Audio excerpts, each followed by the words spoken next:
Greetings, greetings, greetings, greetings. Hold on 1 second.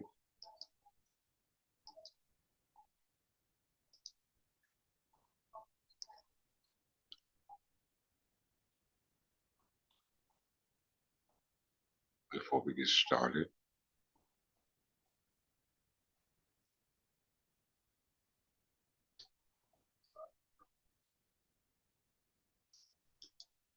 Okay. Greetings, greetings, greetings, greetings. It is I, King Clifford Jefferson, descendant of Godfrey the Fifth Count of Anjou. I'm descendant of King Edgar the Peaceful and the reincarnation of King Edgar the Peaceful, which we know here at the Third Temple English Church of England as the Vicar of Christ or Melchizedek, the King of Righteousness, which you see behind me. Okay? It is November 11th, November 17th, 2024, which be equivalent to the Berber year 2974. I greet you in the name of my Queen, Sister Galveston from the House of Galveston, Archbishop Balmont from the House of Balmont, all officers, members, staff, as well as saints, martyrs, successors, predecessors, all those who are trying to get understanding of why it is that we have established the Third Temple English Church of England for your sake. I have a beautiful lesson. Part 2 of America is England Proof. Once again, Part 2 of America is England Proof. All right, so all those who are going to be tuning in, please do your due diligence to make sure that you try to comprehend as much as you can. Okay, I'm going to go over some of the terms that you should be used to by now, as well as explain a little bit more in depth about North America relative to the true nationals here on this land. As always, I like to give a narrative, and the narrative is going to be a discussion on the panel by people who pretty much haven't a theory on what's taking place here in North America from their view on it here in North America about the decolonization here in the Anglosphere. Once again, decolonization here in the Anglosphere is about to go down. So without further ado, let's get started with this marvelous lecture.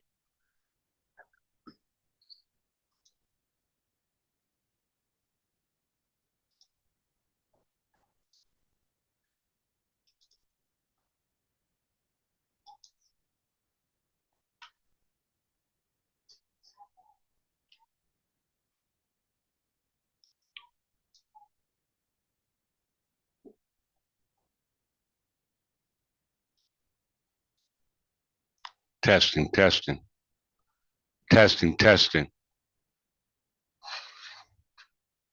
testing, testing.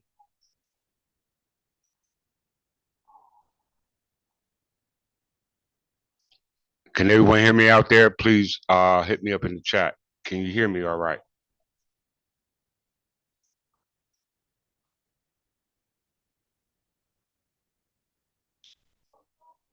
Testing, testing.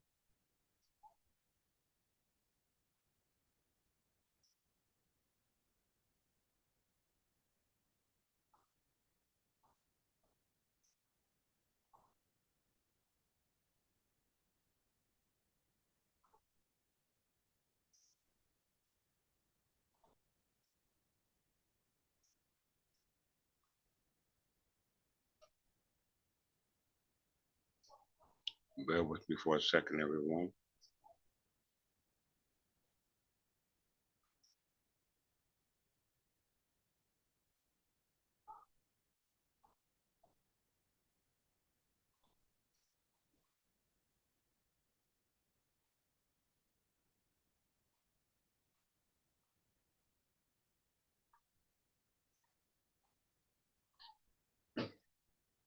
Hold that thought 1 second.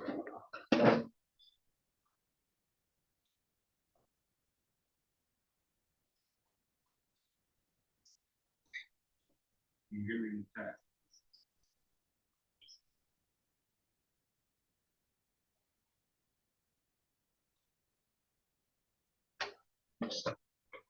Testing, testing.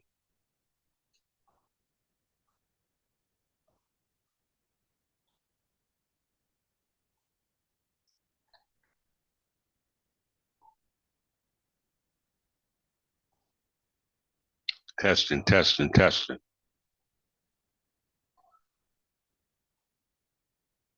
Keep doing it and I'll text you, let you know you're good. All right. Testing, testing, testing, testing. Okay, we good to go. All right. All right, once again, this is a lecture that I'm going to be playing based upon the decolonization here in the Anglosphere. Okay? In the Anglosphere. This is a lecture that's spoken on the panel that people are unaware of what's about to take place here in the Anglosphere. You see in the left-hand corner, it says decolonization in the Anglosphere. All right, so it's very important that everyone pay attention to what's about to take place. All right, they even questioning their own status based upon the decolonization here in the Anglosphere. So without further ado, let's get started. I don't have much time for you. I have my grandson, so I'm gonna have to tend to him. So this is part 2 of America's England Proof. They know it's proof. All right, let's get it. Like, share, subscribe.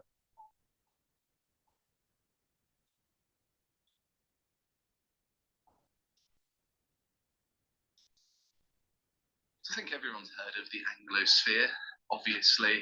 People living in it. I think everyone's heard of the Anglosphere, obviously. People living in it. Yeah, it's a reference to Anglo-Saxons, isn't it? And Wikipedia, left-wing Wikipedia, has a very extensive page talking all about it and how, this is a legitimate thing that does exist. And there's even a map showing Anglosphere states, which are pretty uncontroversial, right? It looks a lot like a map of the British Empire for a reason. It does, yeah. It's basically the spread of Anglo-Saxon civilization and the impact that it's had directly or kind of culturally, demographically or culturally in these places. Mm-hmm. So pretty much the dark blue are the ones where actual English people settled. Obviously, this is not news to anyone. And the other countries are there is a cultural influence. Yeah, obviously South Africa also should be included in that as well. You get the gist of it, right? The notion of an Anglosphere is something that's commonly cited, except if you work at Cambridge, apparently. This is from June of 2023, but it leads us nicely on to more recent news. Anglo-Saxons aren't real, Cambridge tells students in an effort to fight nationalism. Sorry, just a quick thing. This feels like a headline from like 500 years' time. The English have been dismantled and they're being remembered as someone who built this amazing thing. Wow, it was the Anglo-Saxons, but we're not sure if they were really real, like King Arthur. You know, the records from that time have been lost, and nobody's sure. And It's going to be like when they find the sort of ruins of Roman buildings. I think they're built by giants because they can't comprehend how people can move such heavy stone. This is just the intellectual equivalence of Tiffany Gomez. The plane, she said, no, this MF, it's not real. These people aren't real. The point you can see there, it's obvious nonsense because it's an effort to fight nationalism, dismantle the myths around the identities, because it wants to, as I say, make its teaching more anti-racist. It's true, I guess it would if your race of people doesn't even exist. Yeah, well, You can't be a racist in favour, can you? If nobody exists, you can't be racist. You heard it here first. So to summarise what they're saying in this article, Cambridge University's Department of Anglo-Saxon, Norse and Celtic History, which their name alone is already a problem, defund it. Didn't want to present Anglo-Saxons as a distinct ethnic group, and they claim their aim of doing this is to dismantle the myths of nationalism and become more anti-racist. They said this, their own words, used the word anti-racist. So just the thing, it's not about history, it's not about science, it's not about knowledge. What it is about political activism to get even more left-wing than we are. Yes, exactly that. And they also aimed to show that there were never coherent Scottish, Irish, Welsh ethnic identities either, which is not true. No, I agree with that one. No, it's true. I will be talking about that because later on down the line, I'll be talking about ethnicity and particularly mine, because it's a good example of British history. And it's also worth mentioning as well, when this went on, in around 2020, because this has been an ongoing effort, 70 academics in the field signed a letter basically arguing that the term Anglo-Saxon is legitimate and that this is an issue imported to Britain from American leftists, basically. 100%. Anyone who's read any of the things, they call themselves the Angles and the Saxons. And they could literally call the West Saxons. That's sorry. No, if they define people out of existence, they're going to run out of ethnicities to say that they were racist in the past. That's actually what they want, isn't it? This is the end goal of the liberal ideal. Well, it's not the liberal ideal. It is the liberal ideal. We're going to do it now, the debate. I challenge you. I will accept it because this is 100% the liberal ideal. We'll accept it because this is 100%. Look at the facial features of the sculpture behind the guy in the middle row. All right, the second row. All right, look at the facial structure of the deity. Okay, clearly looks Nubian. All right, very, very important that we comprehend that. All right. The liberal ideal. We're all proto-humans, basically. 100% a tangent. Sorry. And this is what they're after. It is. It is what they're after, though. And here is the more recent news. So this is Nottingham University cancelling Anglo-Saxon to decolonise the curriculum. Look at that, 1,700 comments. I know, people aren't angry Anglo-Saxons. I'm just going to leave this picture here of these people that didn't exist. So this is the University of Nottingham doing this. They have courses in Anglo-Saxon history, and they're one of the few universities. They're one of the few universities that offer, I think, master's degree courses on Anglo-Saxon history specifically. And they're also the only university in the country to offer Viking studies courses as well. I think one of a few to do the Anglo-Saxon ones. So the professors have renamed the course Viking and Early Medieval English Studies, which is just a modern way of saying Anglo-Saxon, isn't it? Yeah. Well, what's the etymology of the word English? Yeah, exactly. Where do you think it comes from? And there's also an English literature model, so it's not just the history department, which was previously A Tale of Seven Kingdoms, Anglo-Saxon and Viking Age England from Bede to Alfred the Great, which already sounds amazing. Yes. Was renamed Early Medieval England from Bede to Alfred the Great, which loses the majesty of it, I feel. It's also just semantic games. It is, yeah. And the reason for Nottingham doing this is that they were concerned that the Anglo-Saxon phrase was used by racists and was surrounded by white identitarianism. It's just so annoying, so frustrating. I know that. Just defund it all. Defund it all. Pay attention, y'all. Pay attention. All right, please pay attention. Oh, come on! Why did I do that?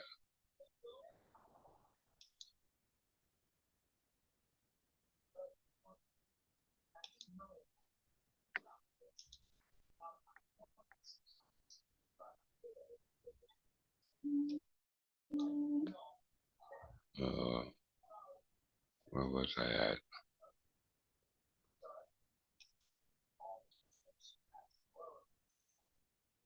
Apologize for that, y'all.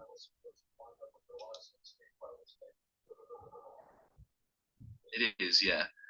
And the reason for Nottingham doing this is that they were concerned that the Anglo-Saxon phrase was used by racists and was surrounded by white identitarianism.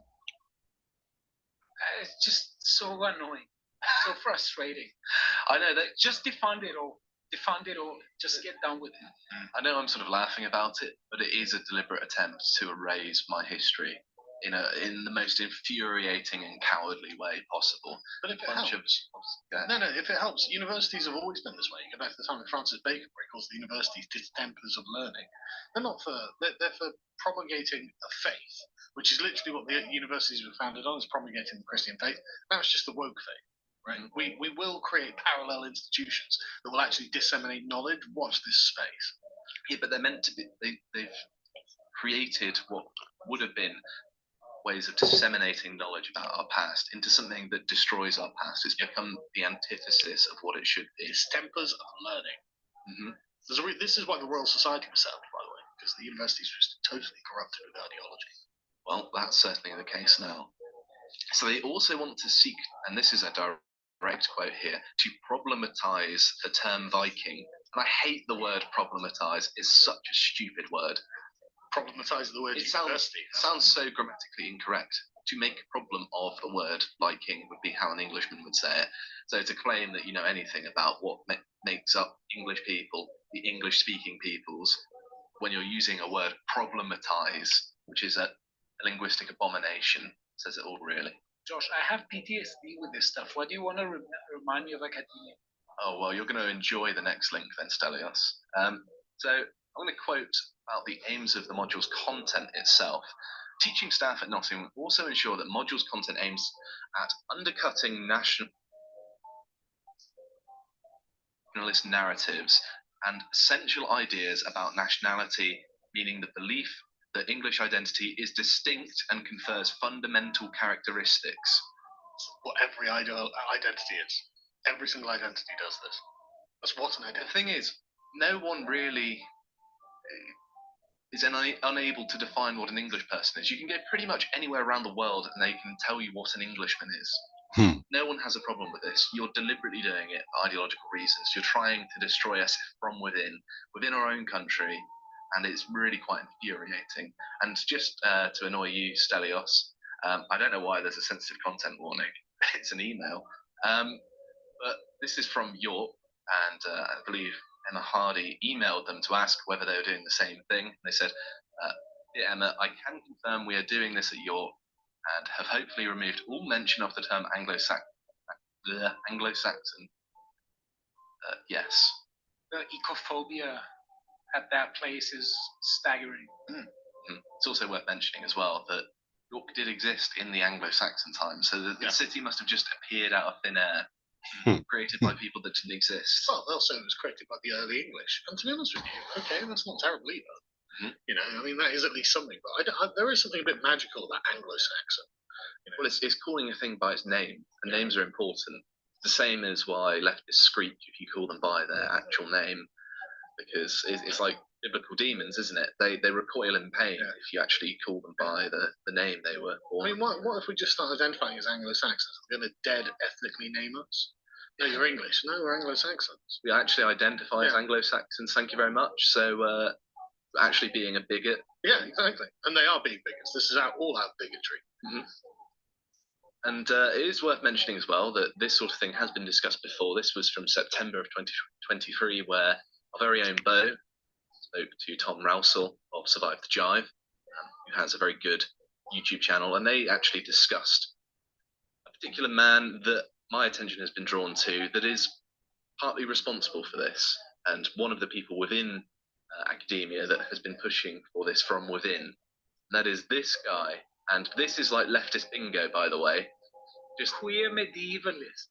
Yes. So Eric Wade with Ceasefire Now, which I presume is all about Gaza.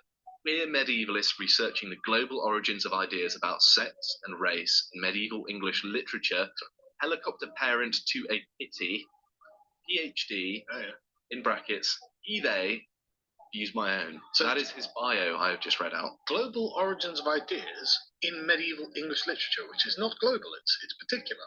Yes. Everyone knows medieval England was just plugged into a global network. Yeah. Okay. Pay attention, y'all. Listen. African tribes who are just like, well, I mean, I learned this from medieval English literature. That's how I know about sex and race. Sorry. I'd like to see the Hadza reading Beowulf. Yeah, the Maasai. Right, anyway.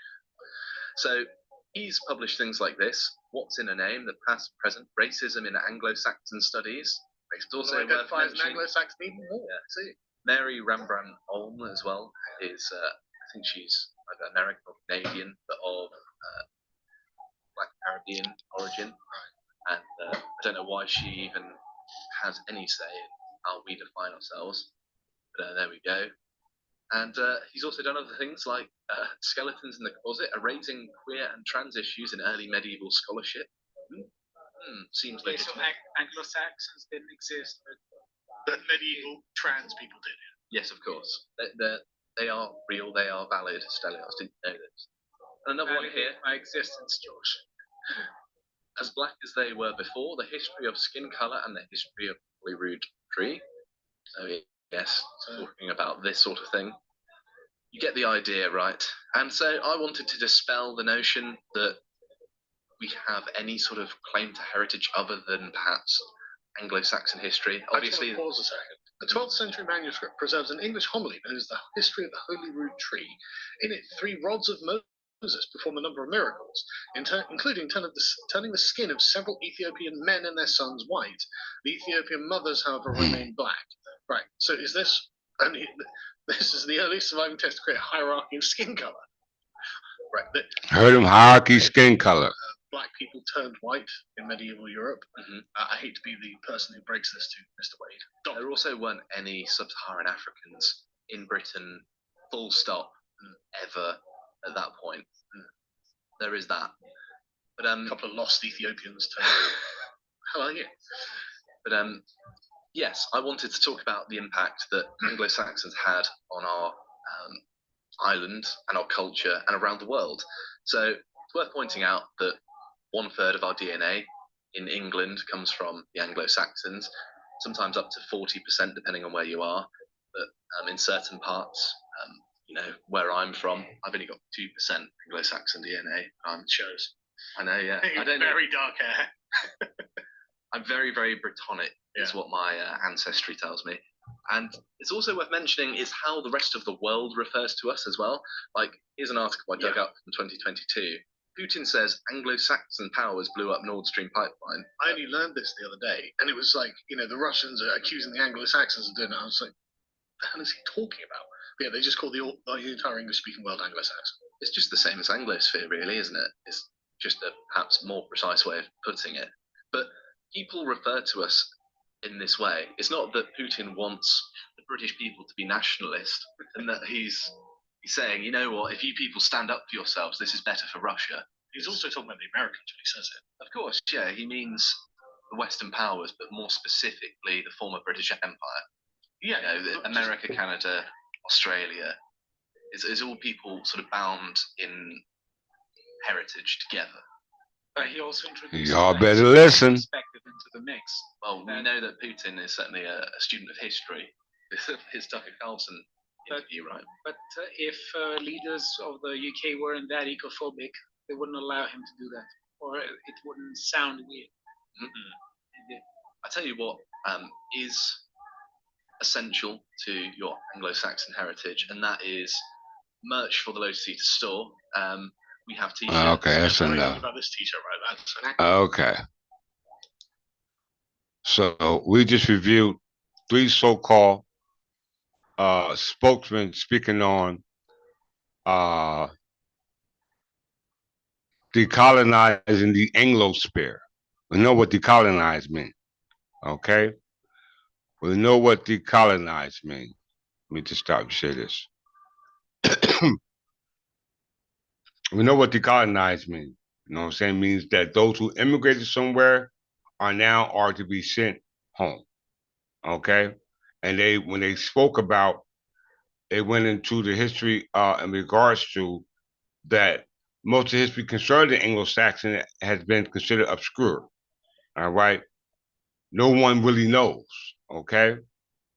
So we're going to examine that based upon the information that we give here at the Third Tip English Church of England.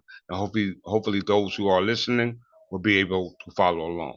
Keep in mind what was said today on the platform involving the three individuals speaking about not just the origin of the Anglo-Saxon, but as well as the culture of the Anglo-Saxons. Okay, very, very important that we understand that, because a lot of people are trying to identify as people, but in fact, they are not.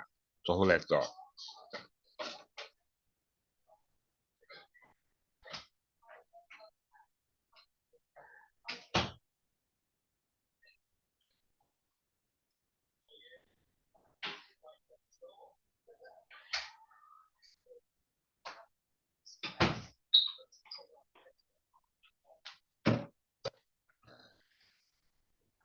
Let's see.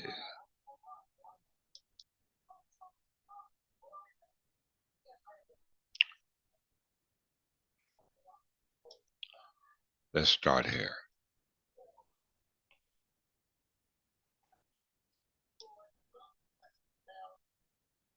I gotta move fast.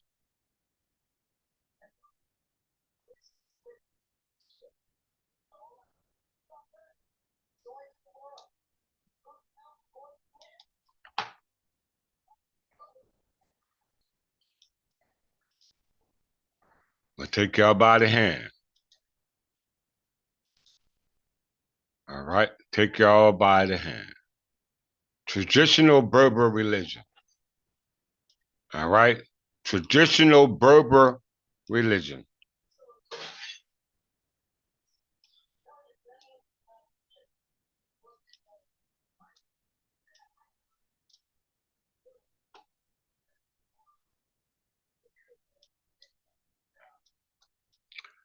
The traditional Berber religion is the sum of ancient and native sets of beliefs and deities adhered to by the Berbers.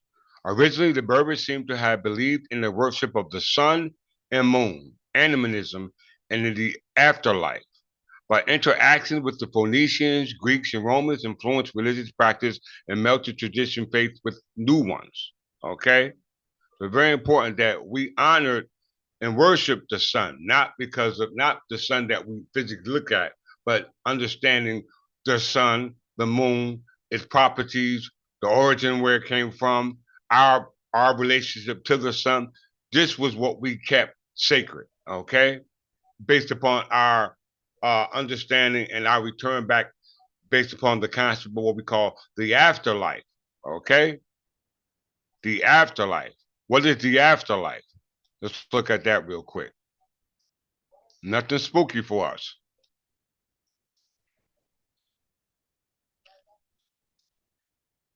The afterlife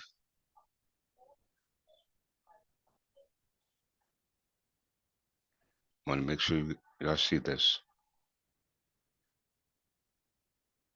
The afterlife or life after death is the purported existence in which the essential part of the individual's stream of consciousness or identity continues to exist after the death of their physical body. The surviving essential aspect varies between belief systems. It may be some partial elements or the entire soul or spirit which carries with one's personal identity. I repeat, the afterlife or life after death is a purported existence in which the essential part of an individual's stream of consciousness, we call this engrams, or identity, continues to exist after the death of their physical body. The surviving essential aspect varies between belief systems. It may be some partial elements or the entire soul or spirit which carries with it one's personal identity. So a partial element, an organic compound, we must understand our ancestors are speaking to us. Okay? but the interaction with the Phoenician, Greeks, and Romans influenced religious practices and melted traditional faith with new ones. Okay? By the 7th century, apart from some Berber tribes, most of North Africa populations were Christians, and after the Arab conquest of the Maghreb, the traditional Berber religion gradually, disappeared. Some of the ancient Berbers beliefs still exist today subtly within the Berbers' popular culture and traditions. So some of the traditions of the Berbers now exist in the people who now call themselves Moroccans, Arabs, as a result of the Arab conquest until that land called the Maghreb, which was originally inhabited by Berbers. Yes, Anglo-Saxon Berbers or English Berbers, all right? Some of the ancient Berbers' beliefs still exist today subtly within the Berber popular culture and tradition, such as the idea of holy men, marabouts. Syncretic influences from traditional Berber religion can also be found in many other faiths around the Mediterranean. Okay? Very close that we comprehend. I got to move fast.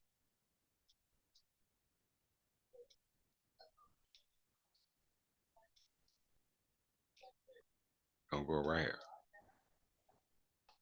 The cult of Amun or Amun-Ra. Okay? The cult of Amun or Amun-Ra.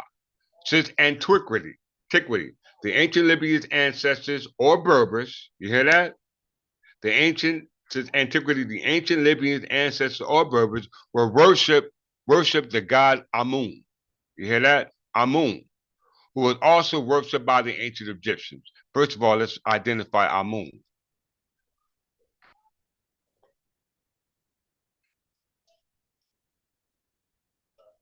This is the sky. When they talk about the sky, the sky is composed of air, which is breathed by mortals, contrast to the air breathed by the gods, which we know as ether. Okay? Ether. Amun was a major deity. His color is blue, symbolic of the sky. Initially, possibly one of the 8 deities in the Hermaphrodite creation myth, his worship expanded after rebellions of Thebes against the Hyksos and with the rulers Ahmose I acquired national importance, expressed in his fusion with the sun god Ra as Amun-Ra, alternately spelled the Amun-Ra or Amun-Ra on his own. He was also thought to be the king of the gods. Okay? The king of the gods. Watch where I'm going with this, y'all.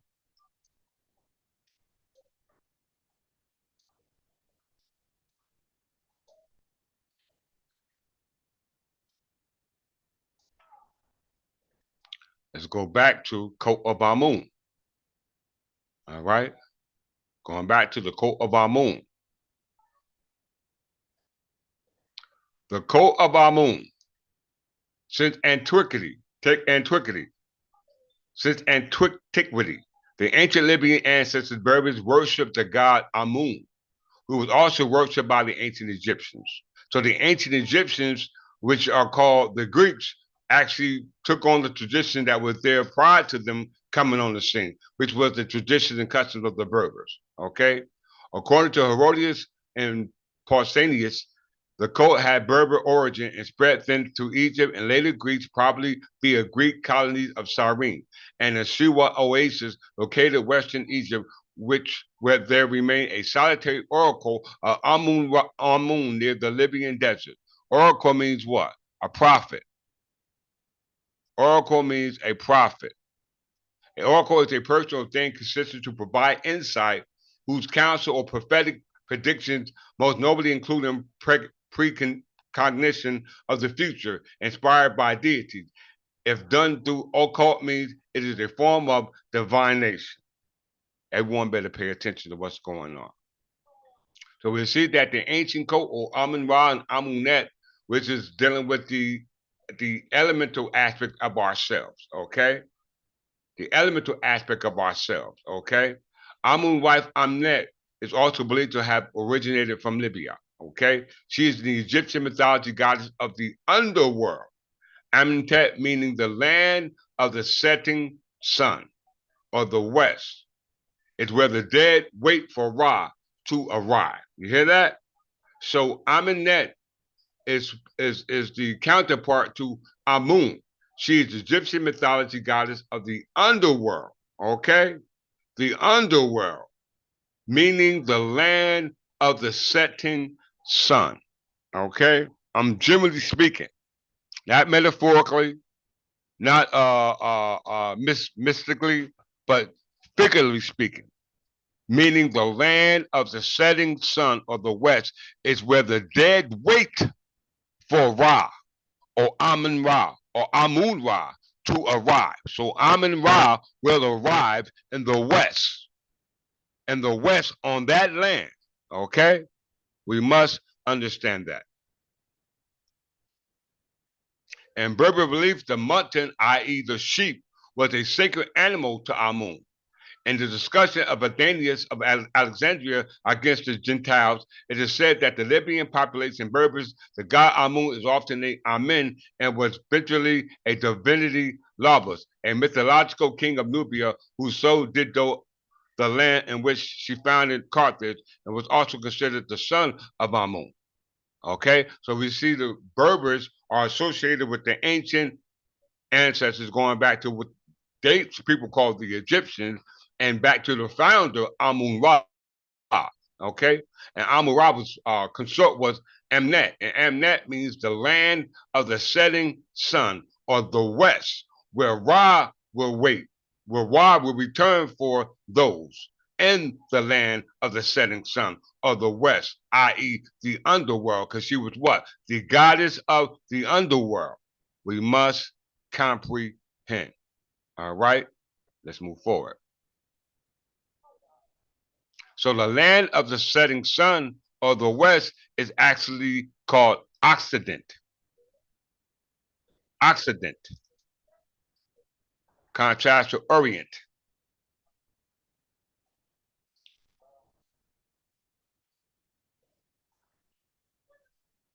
Gotta move fast. The Occident is a term for the West, traditionally comprising anything that belongs to the Western world. It is an antonym of the term Orient, referring to the Eastern world, i.e., the old world. The Occident is what they call the New World, but apparently it ain't new.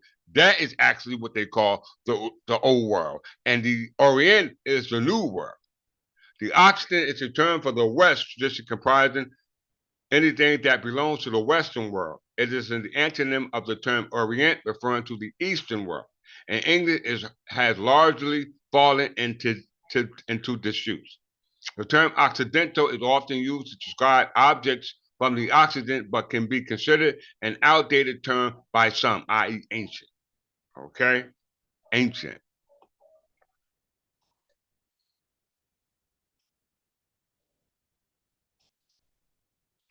Etymology. The term Occident derives from the Latin word Occidens, meaning west. Okay? Setting means to fall or set. So Ra will fall or set in the west. Okay? In the west. We must understand that. So let's look a little further into what they mean by the west, because that's where Ra will return to in the west. All right, i.e., Amun Ra. Okay, Amun Ra. Ra. What is the Western world? Let's just look at it.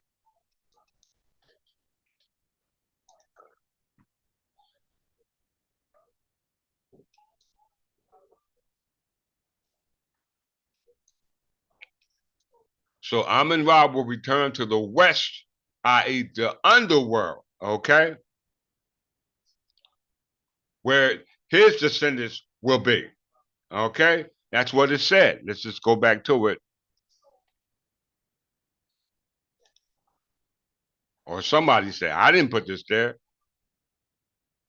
All right. Amun's wife Amenet is also believed to have originated from Libya. She is the Egyptian mythology goddess of the underworld. All right, meaning land of the setting sun or the west. So the underworld is what they call North America, and it's where the dead wait for Ra to arrive, i.e., Amun Ra, i.e., the sun. Okay, two deities they worship, the sun and the moon. Okay, we must comprehend what I'm trying to relate to each and every one of you. So the Occident contrast to the Orient is the Western world. Okay, the Occident is the Western world, and when we pull up the Western world, it comes into what we call the Anglosphere. The Anglosphere. The Western world, also known as the West, primarily refers to various nations and states in the region of the Western Europe, North America, Australasia, with some debate as to whether those Eastern Europe and Latin America also constitute the West. The Western world, likewise, is called the Occident, and Latin Occident's setting down or sunset or West, in contrast to the Eastern world known as Orient, from Latin Oriens, origin, sunset, east. The West is considered an evolving concept made up of cultural, political, and economic synergy among diverse groups of people, and not a rigid region with fixed borders and members. Did you hear that? So the Western world, or Occidental, which is the land in the West, which is where Amun-Ra, or Ra, i.e. the sun, is supposed to return. Okay? So before we even get into that, I want to let you know I am that Amun-Ra. I am the one who's supposed to return to the West, okay? And wake up those who are dead consciously, okay? Very important. Most of y'all won't believe that, so let me verify that, okay? Let me verify that real quick.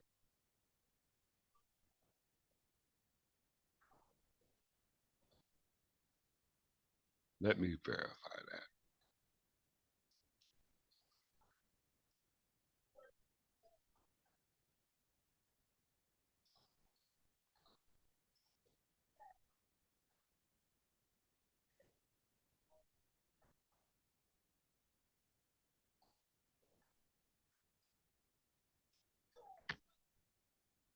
All right, here we go. Everybody pay attention. Remember, they spoke about names, okay? My name is Clifford Jefferson, okay? My mother named me Clifford Jefferson. Her name was Betty Ann Jefferson, okay? Betty Ann Jefferson. So let's just look at my name, because the name says it all. So do what I revealed to you, do this image is how you're supposed to perceive me, okay? But this is who I am, all right? Everybody hold that thought. Let me blow that up for you. This is how you should view me and view these lessons.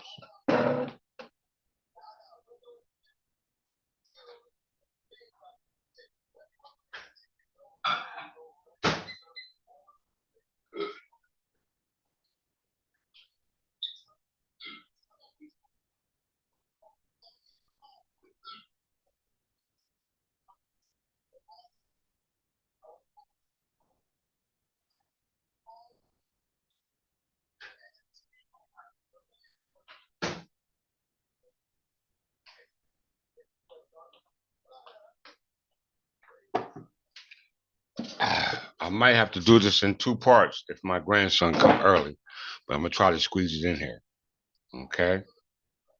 Signal collection, transduction, processing, and action. This is how our physical body works, through what we call transduction, being able to interpret electrical signals into a stimuli by way of what we call interpreting those electrical signals, all right? Through the process of what we call transduction. I think I got it up here as well.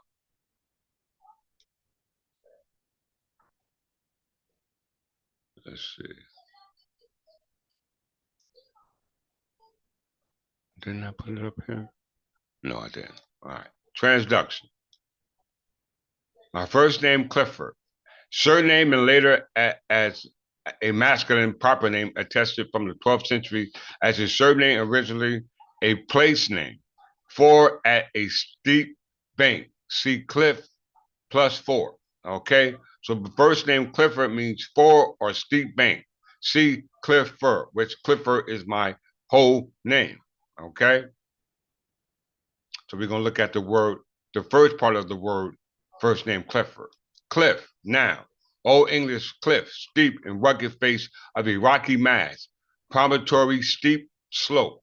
From Proto-Germanic kilben, source as of Old Saxon cliff, Old Norse cliff, Middle Dutch klippe, Dutch clip, Old High German cliff, German klippe, cliff, promontory, steep rock, which is of uncertain origin. Ford,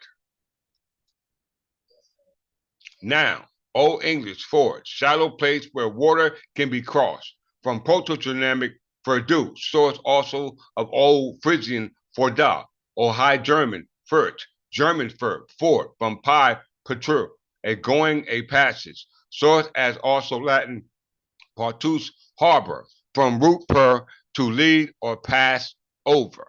So that's the breakdown of my first name. This is the origin of my last name.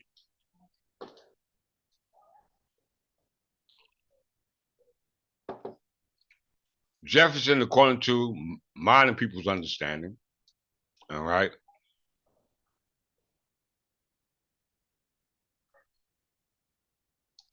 Jefferson, 1799, in reference to the politics and policies of United States politician and statesman Thomas Jefferson, first great leader of the Democratic Party and president, 1801 to 1809. The surname literally son of Godfrey is attested from the mid-14th century and Middle English, also Jefferson or Gufferson, okay? Is also associated with the Jeffersonian Party. Is from 1804, is reference to the political belief of Thomas Jefferson. Often it means advocacy of the greatest possible individual and local freedom and corresponding restrictions of the national government. Okay, so this is what the name's supposed to live up to. Okay, the attributes of the name. All right, the origin of the name comes from the surname Godfrey. Okay, so let's look at that word since we already defined my last name. Okay, I mean my first name, Clifford. All right. Godfrey, meaning personal name, attested in England by the late 11th century from Old French, Gofroil from medieval Latin, Goffredus from Old High German, Giri, meaning district, German Gaul or Seagull, Fredu, meaning peace, from Proto-Germanic, Fredu, meaning peace, from the suffix form of Pyru, pre, to love, okay? To love. You want to break that down, we get into the word geo, word forming elements meaning earth, the parts of earth or the earth, ultimately from the Greek word geo, combining form of the Attic or Ionic G, the earth, land, a land or country. Okay, so the first part of my last name from the word Godfrey, which is actually the same name Jefferson, the word is geo, which meaning earth. We look at the next part of my last name, which is Frey. Okay, very important. Frey, god of the earth and fruitfulness in Norse mythology. From Old Norse, Frey meaning Lord. From Proto-Germanic, Feron meaning Lord. From suffix form of pi, pro from root per, forward. Hence, and from of, before, first, or chief. Okay, so we define my last name, Jefferson, which is actually called Godfrey. Okay, which is the two words, earth and Lord. If we say it backward, it would be Lord of the earth. Okay? Very, very, very important. And then you got the last part of my last name, son, meaning male child in relation to either or both parents. We're talking about blood. Old English Sunu, son, male child. Also broadly male descendants, also second person of the Trinity. From Proto-Germanic Sunus, source also Old Saxon, Old Frisian Suno. Also Norse, Sonur, Danish, Sun, Swedish Sun, Middle Dutch, Son, very important, Dutch Zun, Old High German, Sunu, German Soul, and Gothic Sunus or Son. Okay, we want to key on the word son.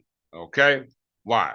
Because son is a unit of loudness, the subjective perception of sound pressure, The study of perceived loudness is included in the topic of psychoacoustic and employs methods of psychophysics. Doubling the perceived loudness doubles the sum value. You hear that? Doubling the perceived loudness doubles the sum value, proposed by Stanley Smith Stevens in 1936. It is not a SI unit. All right, let's go a little deeper. It also involves psychophysics. So what is psychophysics? Psychophysics quantitatively investigates the relationship between physical stimuli and the sensations and perceptions they produce. We're talking about transduction. We just read it. Psychophysics has been described as the scientific study of the relation between stimulus and sensation, or more completely as the analysis of perceptual process by studying the effects on a subject experience or behavior of systematically varying the properties of a stimulus along one or more physical dimensions, i.e., not the third dimension, but the fourth dimension. In order for you to do that, you need the God gene, okay? What is the God gene or the VMAC2 gene? The God gene hypothesis proposed that human spirituality is influenced by hereditary and that specific genes called vesicular monoamine transporter 2 or VMAC2 gene predisposes humans towards spiritual or mystic experiences. The God gene hypothesis is based on a combination of behavioral, genetic, neurobiological, and psychological studies. This involves behavioral genetics. Behavioral genetics, also referred to as behavioral genetics, is a field of scientific research that uses genetic methods to investigate the nature and origin of individuals' difference in behavior, okay? How people react. So we need to understand physiology and transduction. Physiology and transduction. And physiology transduction is the translation of a rhyming stimulus into an action potential, i.e., what we call action potential, okay, by a sensory receptor, i.e., your five senses: taste, touch, smell, sight, and see. In this return, we're talking about the sun, all right, the eyes, all right, because the eyes receive information from the sun through the faculties, through what we call the somatic nervous system. So it begins with the stimulus. Stimulus changes the membrane potential of a sensory receptor.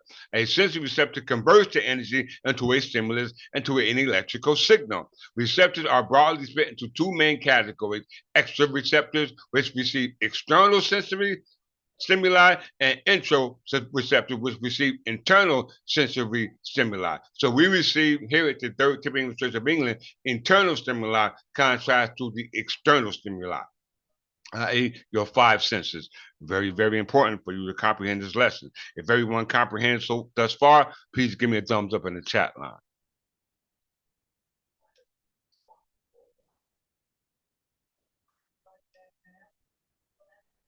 So Jefferson, all right, we understand Jefferson is where the origin of the blood, as well as the what we call just sanguineous and just soil rights, which are hereditary, come from. Okay, so we have to look more into the Jeffersonian association with the surname Jefferson. Okay, so just look at that real quick.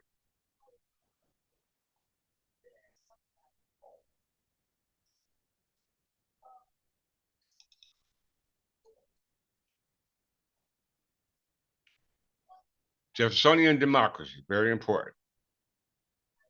Jeffersonian democracy, named after its advocates, Thomas Jefferson was one of two dominant political outlooks and movements in the United States from 1790 to 1820s. The Jeffersonians were deeply committed to the American republicanism, which meant opposition to what they considered to be the artificial aristocracy, opposition to corruption, and insistence on virtues with a propriety for the yeomen, farmers, planters, and the plain folk. They're talking about them. They were antagonistic to the aristocratic elitism of merchants, bankers, and manufacturers, destruction factory workers, who strongly opposed and were on the watch for supporters of the Westminster system. So they did not agree with the Westminster system, which was ran by the government of the parliament, which was the king's government. Okay.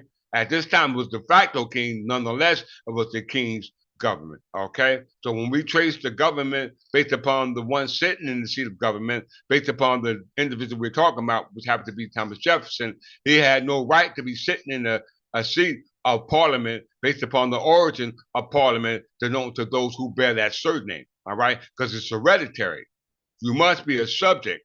To them, they were citizens, but in our case, we are called subject, all right? An heir, okay? We must comprehend that before I can go further with this lesson. Nonetheless, let's go further, okay? So they were on the lookout for supporters of the Westminster system. There were many parliamentary systems that were in play at this time, all right? The particular one we're talking about right now is the Westminster system of England. Let's look at it. What is the Westminster system?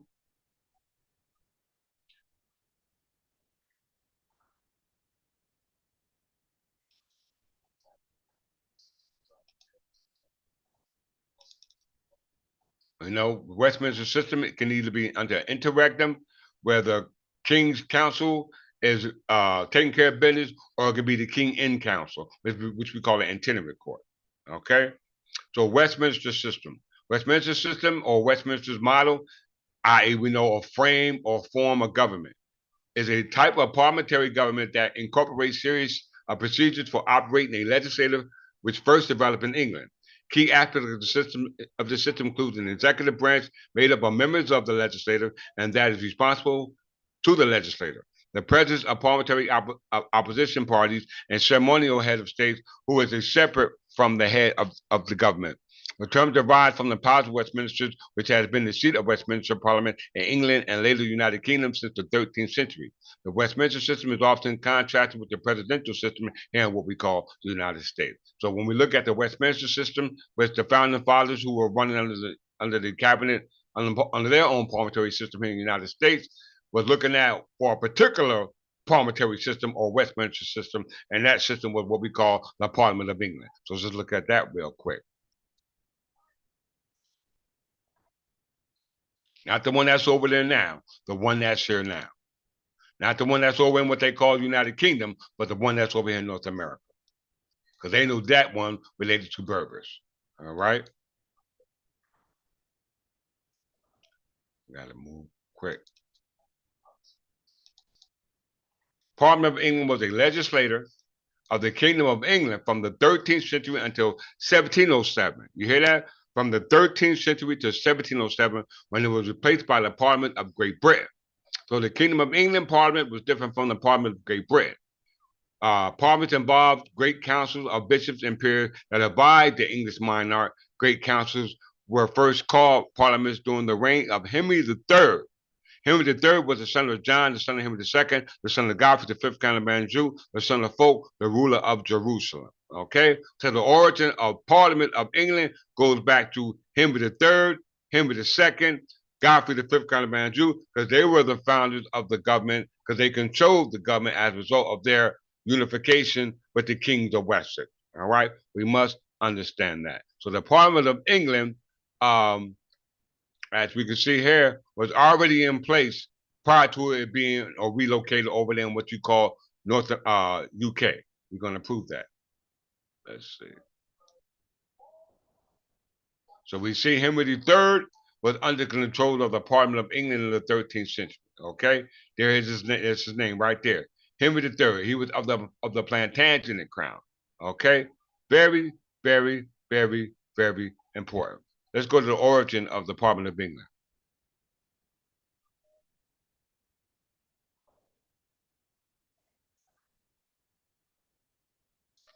Since the unification of England in the 10th century, kings had convened national councils of lay magnates and leading churchmen. The Anglo-Saxon called the such council Witan or Wittenma. Okay, Witan or Wittenma. So when they was talking about an Anglo-Saxon parliament that Thomas Jefferson was on the lookout for, he wasn't talking about the government that exists over there in the United Kingdom. He was talking about the government that was incorporated by us, the Berbers, because they know that the Anglo-Saxon government was ran by the Berbers. How we know that? We got the 1911 Encyclopedia Britannica.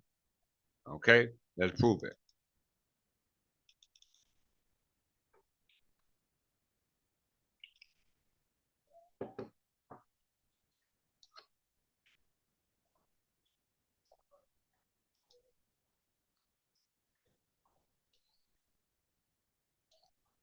I gotta move quick.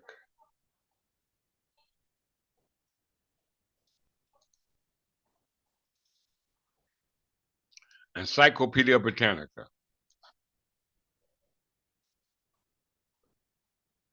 Berbers. I'm going to go right to their government and their law.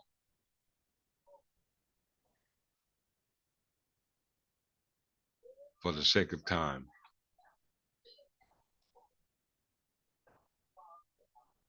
So we already read, when we read about the Berbers, that their culture, tradition changed with the amalgamation with Phoenician, Greeks, Romans, Vandals, Arabs, as well as French, okay? But nonetheless, in spite our amalgamation with these other nations of people, we held on to our frame of government, which they say here was what?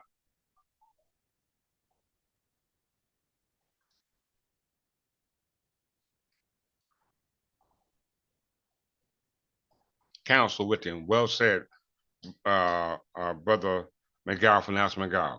The Arab has built his social structure on the Quran, which inculcates absolutism, aristocracy, theocracy. The Berber, despite his nominal Mohammedanism, is a Democrat with his Dimna or Witamat and his Qanun, the unwritten code, the Magna Carta of the individual's liberties as opposed to the community's good. So we see that the actual Anglo-Saxons were in fact Berbers, okay? They were not Arabs, they were not white people, they were not Vikings, etc. They were Berbers. And the Plantagenet kings were those kings who were Berbers, being called Anglo-Saxons. So we don't throw the baby out with the bathwater. So let's move forward. All right, let's see. Where are we at? Let's move forward. I gotta move quick.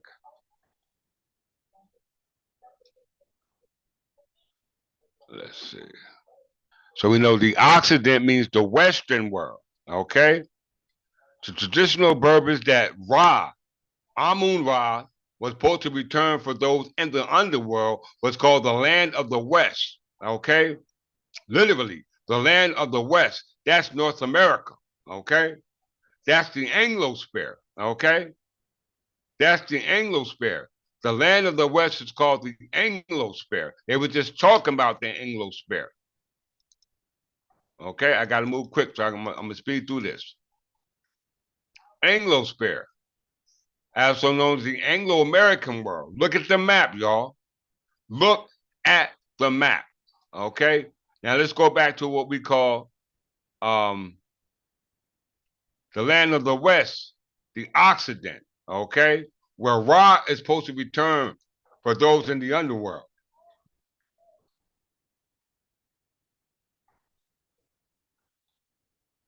Okay? Occident. The Western world, okay? The Western world is also called, the Occident is also called the Western world. Look at the Western world. That is called the Anglosphere, y'all. It's called the Anglosphere, right there. How blind you gotta see to see that, all right? Let's bring it home, all right? Let's bring it on home, all right? Let's see. So if that's the case, this will be considered what we call the English overseas possessions, all right? The English overseas possessions.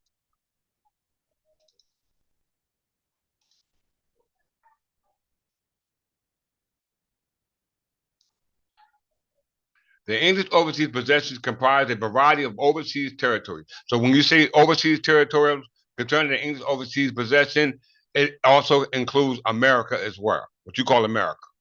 All right? When you say English overseas possession, you're talking about America as well as United Kingdom or what you call Britain. That includes Scotland and Ireland. All right? They were all associated with the English overseas possessions before the unification of Great Britain in 1707. Okay? And that goes back to what? Ashelton. All right? Kingdom of England generally dates back to the rule of Ashelton, 927. So when we look at the Kingdom of England and pull that up on the map, we see that the location of the Kingdom of England changes from North America to the location here and what we call now United Kingdom or Great Britain. Prior to that, that was just an overseas possession of the location of England, where it was located back here in what we call North America. Yes, sir. It was located here in North America. A lot of you don't believe that because you don't know the history of North America. So let's look at it. The overseas possessions, as well as the location of the Kingdom of England, was over here in North America prior to 1558, because that came with what we call the first origin of contact, or what we call the pre-Columbus area. All right.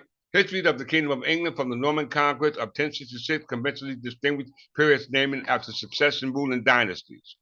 Norman, Angevin, Plantagenet, Tudor, Stuart. You had the interregnum. All English miners after 1066 ultimately descended from the Normans, and the distinction of the Plantagenet is conventional, beginning with Henry II, the son of Godfrey, the fifth Count of Anjou, son of Fulk, ruler of Jerusalem, where my surname descended down from.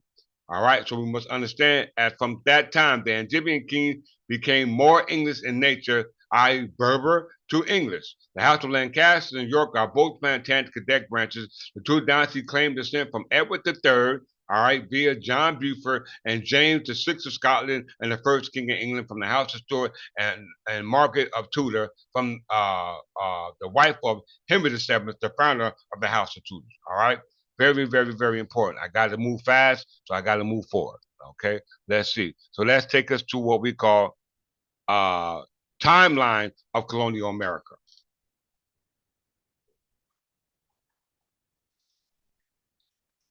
Timeline of colonial America. I gotta move fast, y'all. Pre-Columbian era, we don't want to discuss that because it goes back to time immemorial, which a lot of you use as an excuse for not knowing your history. Okay, because prior to what we call the discovery, all this land belonged to what? The Plantagenet kings and their descendants. Okay, all this Mississippi culture, Hopewell. These were names given to the people who actually existed going back to the Plantagenet crown. They want to backdate stuff, but we're not going to let them do that. Why? Because I'm here to restore your history. All right, so let's go up to what we call the Age of Discovery. The Age of Discovery started with Christopher Columbus, okay? It went from the Age of Discovery from 1492 to 1550 to what we call the Elizabeth I, 1558. When we look at the location of England, from 1558 to 1707, that was under the reign of Elizabeth I of England, the daughter of King Henry VIII, the son of Henry VII, the House of Tudor, okay? So they relocated our kingdom from here to over there, okay? From 1558 to 1707. Prior to that, it was hit over here when we call North America. How we know that? We must understand the Age of Discovery, or what we call the Age of Conquest, okay? Was one of the same. They want to call it conqueror. They want to call it discovery after they conquer the place. We're not going to let them do that. Why? Because Henry VIII conquered the Plantagenet king and then allowed their asses to come over and so-called discover what they claimed was new territory, which in fact it was not. How we know it? Christopher Columbus was authorized to come over here by who? Eleanor Isabella of Castile. All right? Isabella of Castile. Before we do this, let's look at the origins of countries, historical counties of England. All right. Oxygen. Countries in England. All right. Counties in England. Real quick.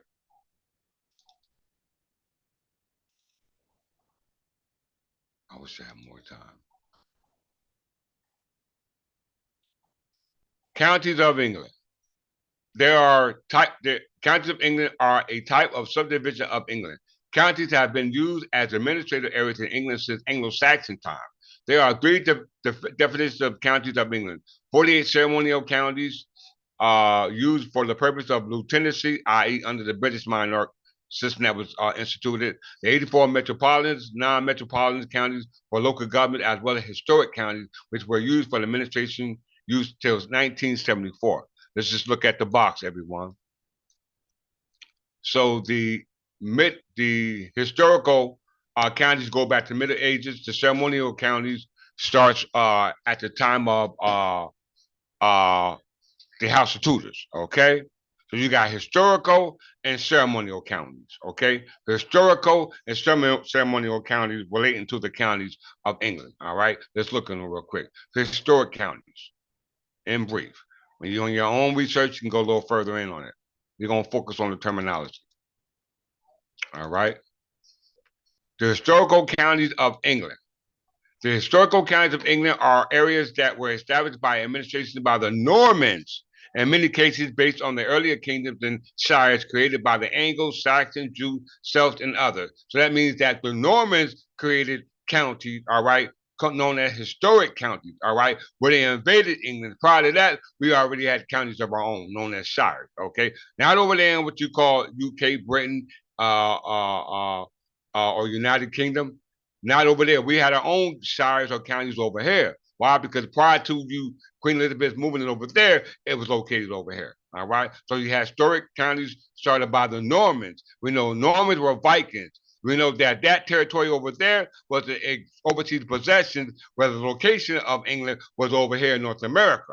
So when they invaded the English overseas possessions, known as now United Kingdom, that was invaded by Vikings, i.e. the Normans. Okay. Very, very, very important for you to understand that. All right, let's get into the ceremonial counties since we just looked at historical counties. What are ceremonial counties?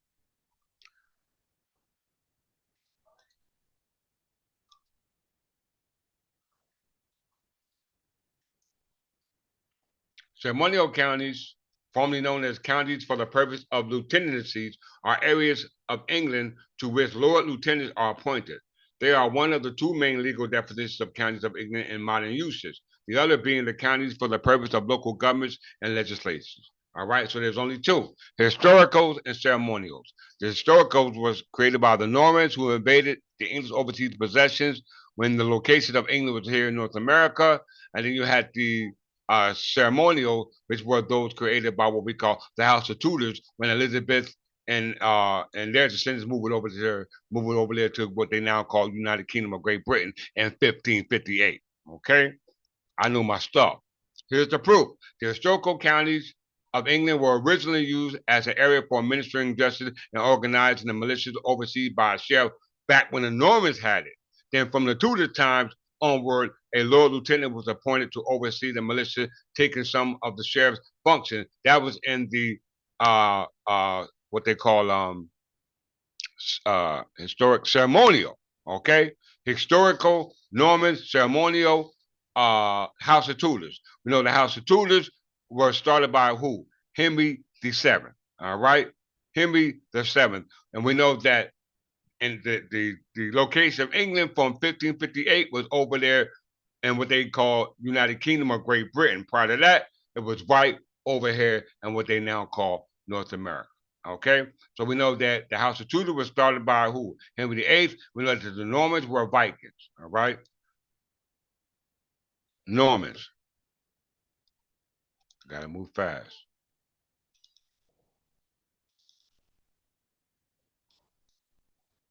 The Normans were a population derived in medieval Dutch Normandy from the intermingling between Norse Viking settlers and local West Franks here. Okay, so these are your Normans. Now you had the let's see, House of Tudors. Let's look at that real quick. Because whatever the Normans left off, the House of Tudors took over.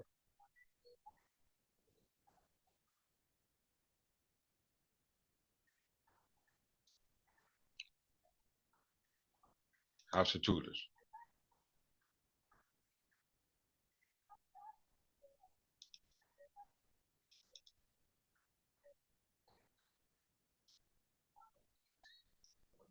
House of Tudors was the English Welsh dynasty that held the throne of England from 1485 to 1603.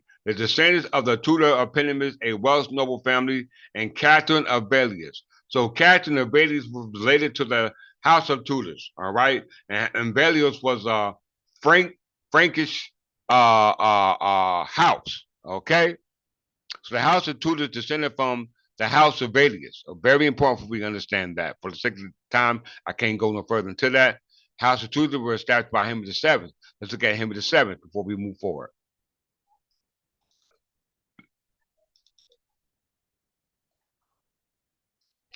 Henry VII, also known as Henry the Tudor, was the King of England and Lord of Ireland from his seizure of the crown on the 22nd of August, 1485. Until his death in 1509, he was the first monarch of the House of Tudors. He was the first monarch of the House of Tudors, which was the cadet branch of the Lancaster branch of the Plantagenet crown when they were fighting themselves. Henry's mother, Margaret Beaufort, was the descendant of John Gaunt, the son of Edward III, founder of the House of Lancaster, a cadet branch of the House of Plantagenet. I just said that. Let's go to his reign before I move forward for the sake of time.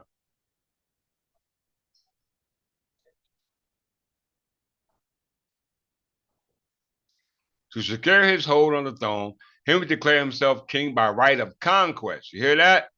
Not by heir, but some right of conquest. All right. So he didn't have the right to sit on the throne or even take the lands based upon his divine right, what we call divine right of kings. We must understand that. All right. That's very important because when you go into the history of Henry VII, the House of Tudors, they took the crown by force. Okay. They took the crown by force. This is very, very, very important for you to understand that. Where I want to go with this. All right. Back to the timeline.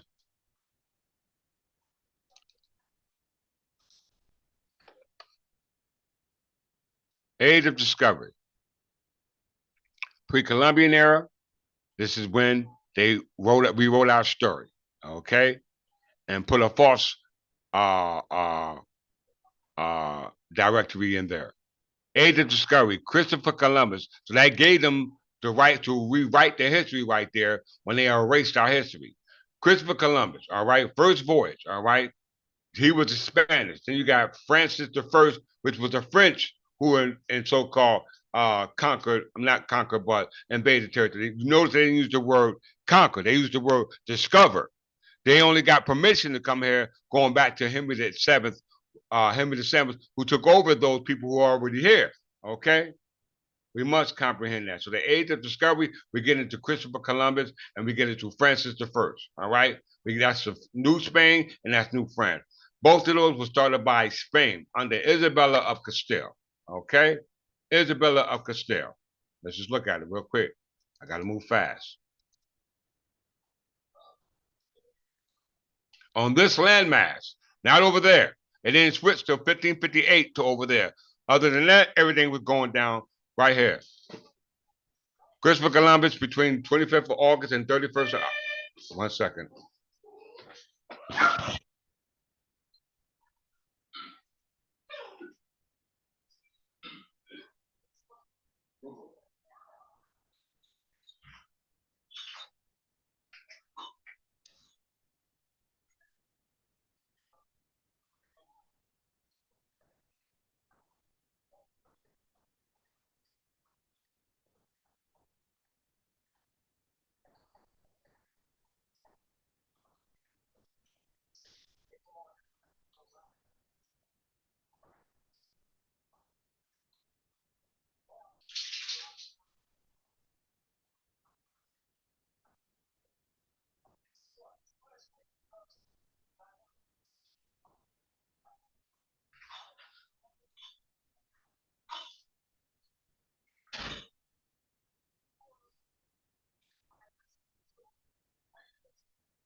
Hey, man.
With you 1 second.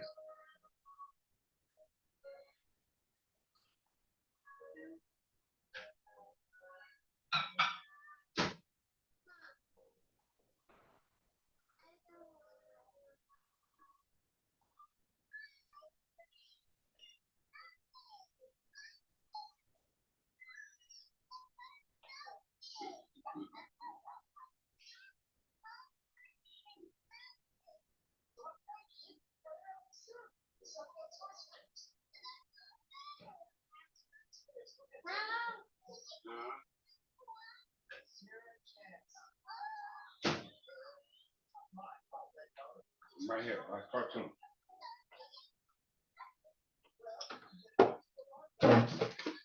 Sorry about that. Christopher Columbus.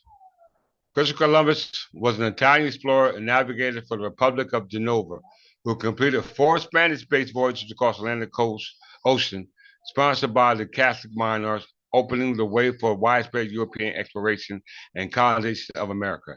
His expedition was the first known European contact with Caribbean and Central and South America. 1 second.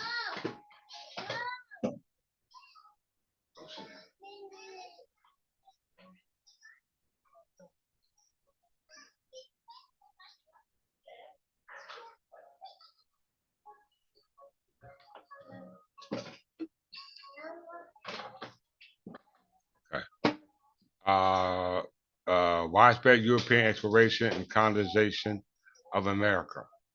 Very important. All right. He was authorized to do this by who? Who he get his authority from? That's what's important.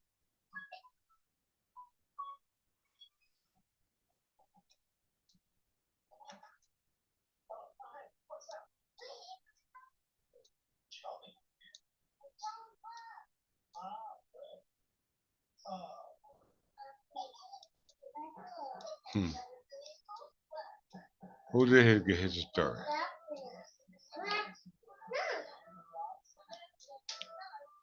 Where is it at? Right here. First governor of the Indies appointed by who? Isabella, Queen of Castile. Okay? Queen Isabella of Castile. Very important we understand that. All right? Queen Isabella of Spain allowed Christopher Columbus to go on the discovery. All right? And she's also responsible for the colonization of what we call western part of what we call North America, due to what we call the Spanish colonization. All right, yes, the Spanish colonization. Let's look at that real quick. All right.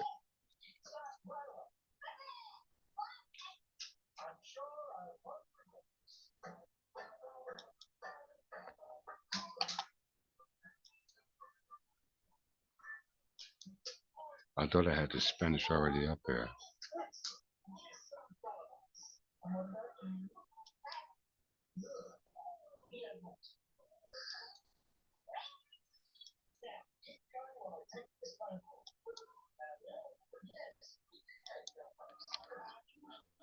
Spanish colonization.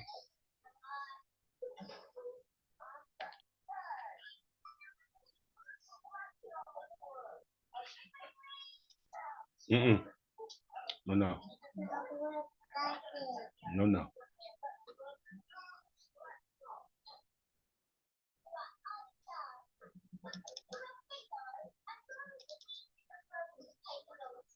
Okay. All right. What we're gonna do? We're gonna pause this and come back to this in about 2 or 3 hours. I got my grandson, so we're gonna close this out, and I'll see you in a couple of hours to give you a part 3. Okay. So with that, peace.